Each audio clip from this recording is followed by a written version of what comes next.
It's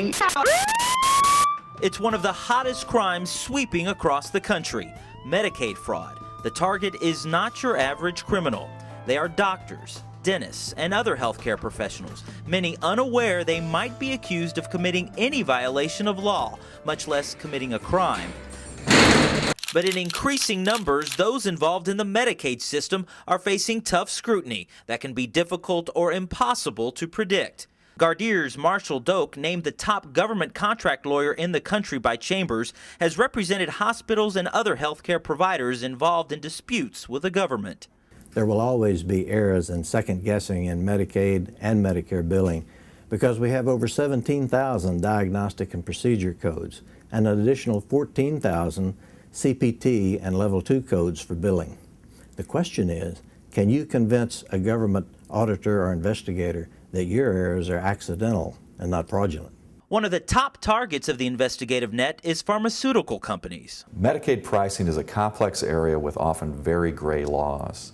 Texas is leading the nation in its aggressive pursuit of those accused of overbilling, abuse, or fraud.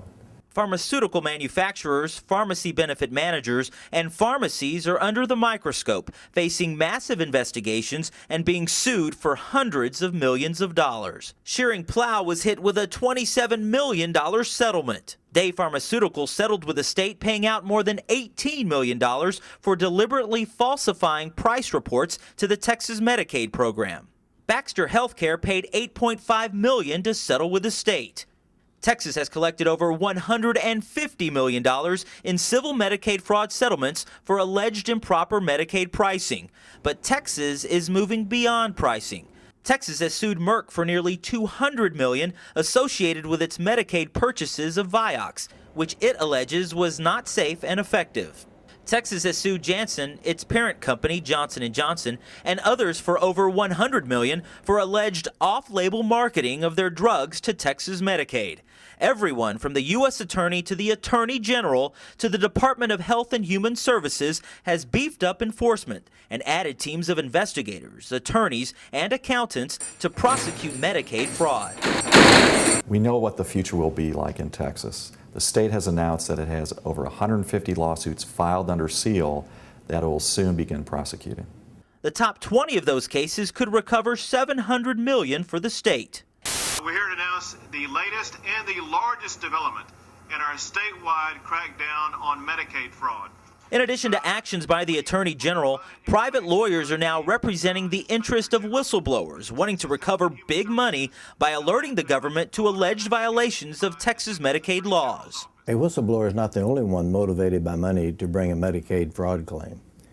The state of Texas, under the 2005 Deficit Reduction Act, gets an increase in 10% in its share of recoveries under the Texas Medicaid whistleblower law.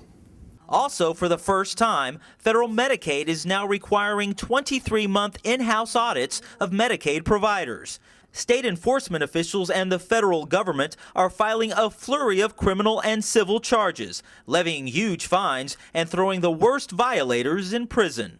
The criminal crackdown on Medicaid fraud comes in many forms and variations, including transporting patients by ambulance for non-emergency service, recruiting patients and fraudulently billing for expensive motorized wheelchairs. Doctors and dentists are being accused of buying Medicaid numbers and falsifying bills. There's increased scrutiny to determine whether people are defrauding the system. Many healthcare professionals are being examined by the government, and some being charged with upcoding bills, performing unnecessary procedures, or not performing procedures they actually billed for. Many healthcare professionals are really under the gun, and it's something that can be devastating to their personal and professional lives to have to defend against something like that. Many doctors, dentists, and other healthcare professionals are getting swept up in an investigative net. The people who are lying, cheating, and stealing, I would say, fine, go after them, but that's not the people that I'm concerned about. This activity of second-guessing professional judgment and going after records and reviewing and saying, do we like what you did?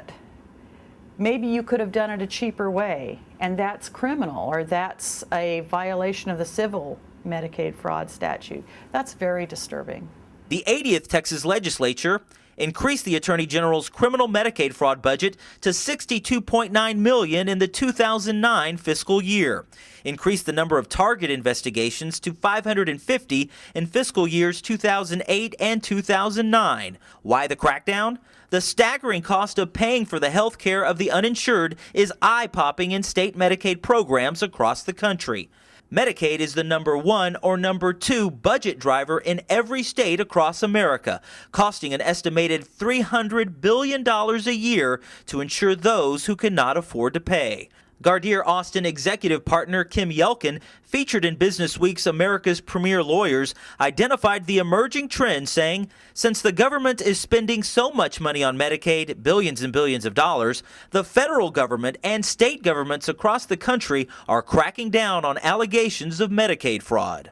We advise corporations to try to identify their exposures and to prepare for becoming a defendant, even if they don't think they're guilty of Medicaid fraud. Gardier's Medicaid fraud team provides civil and criminal defense to any company facing allegations of fraud.